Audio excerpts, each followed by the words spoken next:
Good morning, YouTube. Happy Saturday. Today I am going to be showing you how to replace the differential fluid in a 2014 to 2018 Silverado.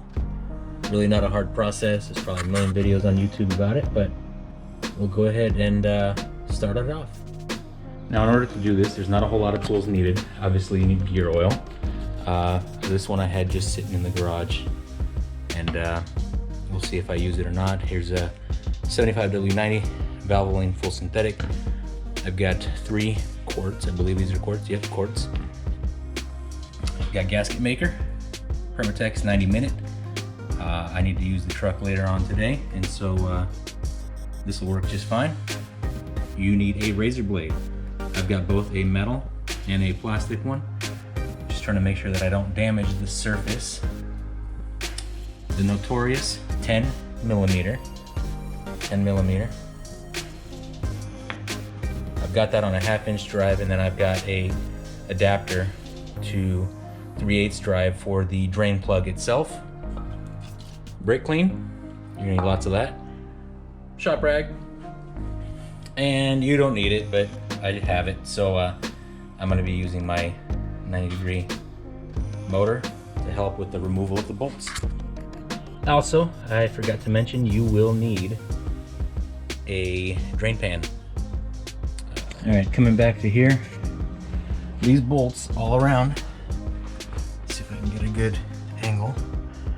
These bolts all around the differential are all 10 millimeter.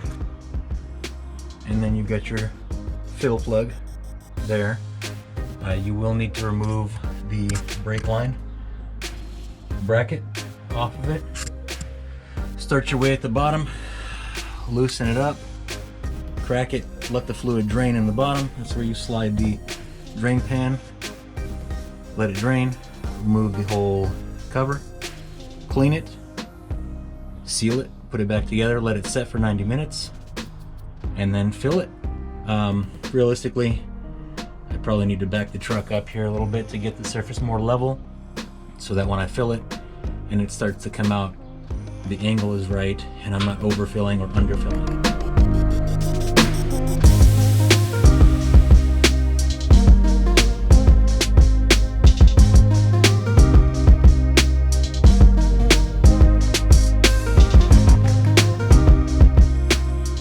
And now at this point, I have removed or loosened enough of the bolts that the fluid itself is starting to drain out.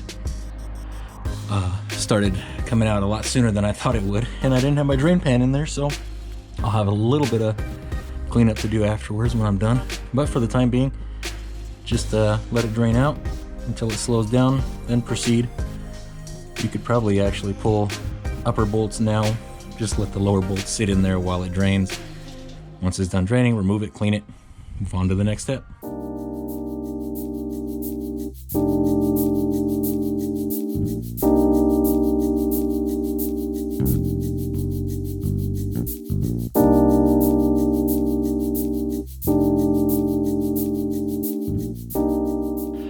And in total, there are 12 bolts that need to be removed.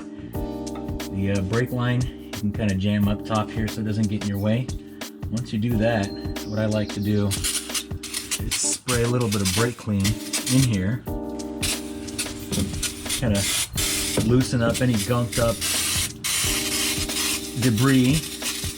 Don't worry, I will be forcing a napkin in there in the back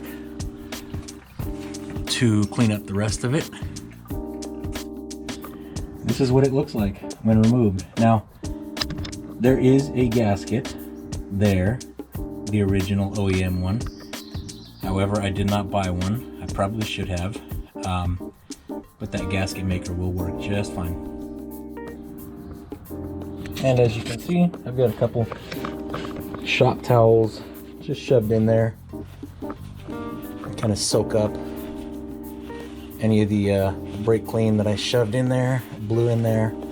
At the same time, while you're cleaning this gasket, that brake clean will evaporate fairly quickly, so not a huge problem. More importantly, just get the fluid out. Here it is from another angle. continue cleaning this stuff off. The nice thing is, it used to be that when you remove these originally from the factory, they were installed with a gasket maker, and so you had to spend some time cleaning it off. Made it a little bit harder, and that's where that razor came in. Or if you bought a used truck that had the diff fluid already replaced in the past, it would have gasket maker, because typically people just put gasket maker in there when they do replace this.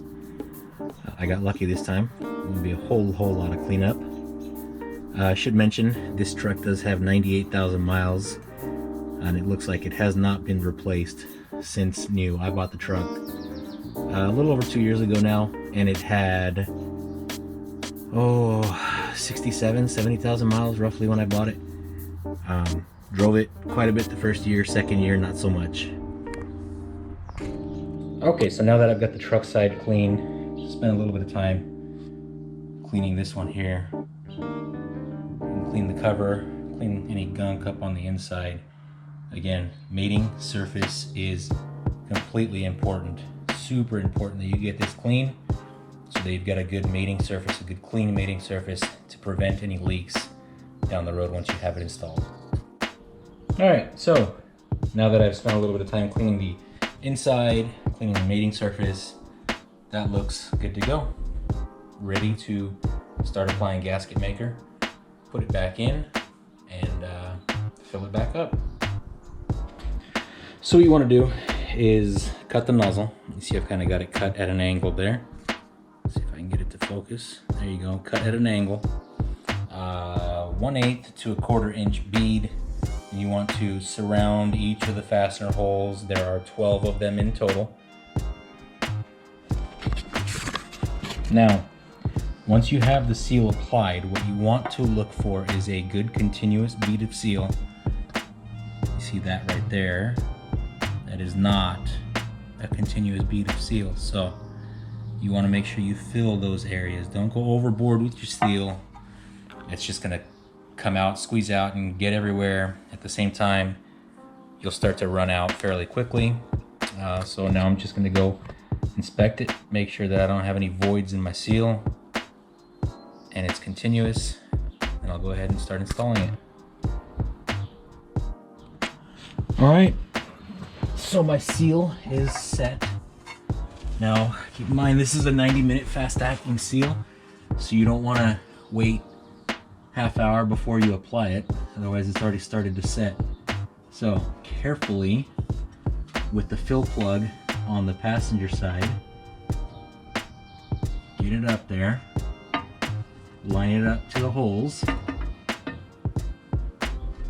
that's kind of the tricky part, is making sure that, there you go, you've lined it right, because you don't want to set it down and pick it up and set it down a bunch of times.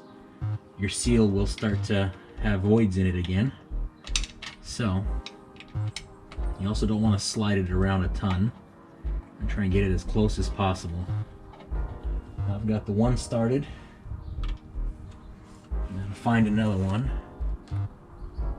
Slide it just a little bit. There it goes.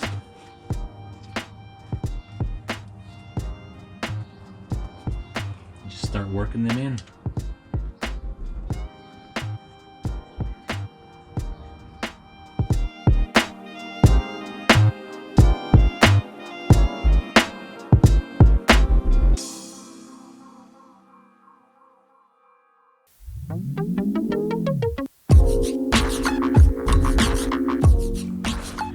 Try to make sure that I give you guys a decent view. I know I'm not the decent view, but there you go. Get it started. And they're all set and in place. Actually, I'm missing one. There you go. So you double check. Now when you get to the point that you're actually starting to run these down, you want to go in a crisscross pattern. So you do this one, then you do this one. You do this one, then you do this one, kind of just back and forth. You do this one, this one, this one, that one, that one, that one, right? So you just crisscross so that you make sure that you get a good, even torque application onto the mating surface. When you torque these down, when you're actually seating them, it is 30 to 35 foot-pounds of torque, and I've got a torque wrench for that as well.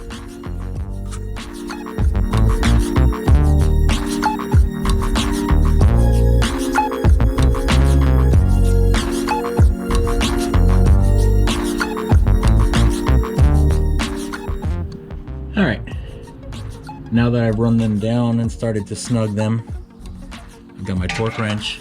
I've set it to 30, and we'll go ahead and get going.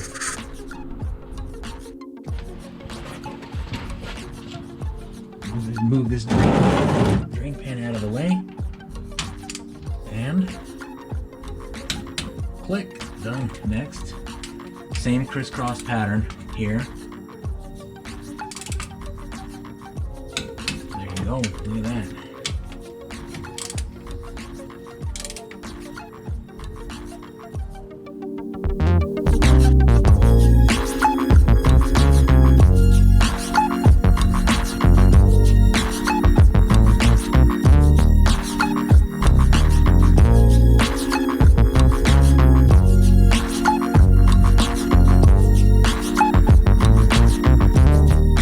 Also, as you can see, the area is pretty tight. How are you going to go pour fluid into it? I happen to have one of these transfer pumps from Harbor Freight. It's just been sitting around in my garage from another project that I did. And you can see out and in. Use that instead of making a mess with your quarts of gear oil.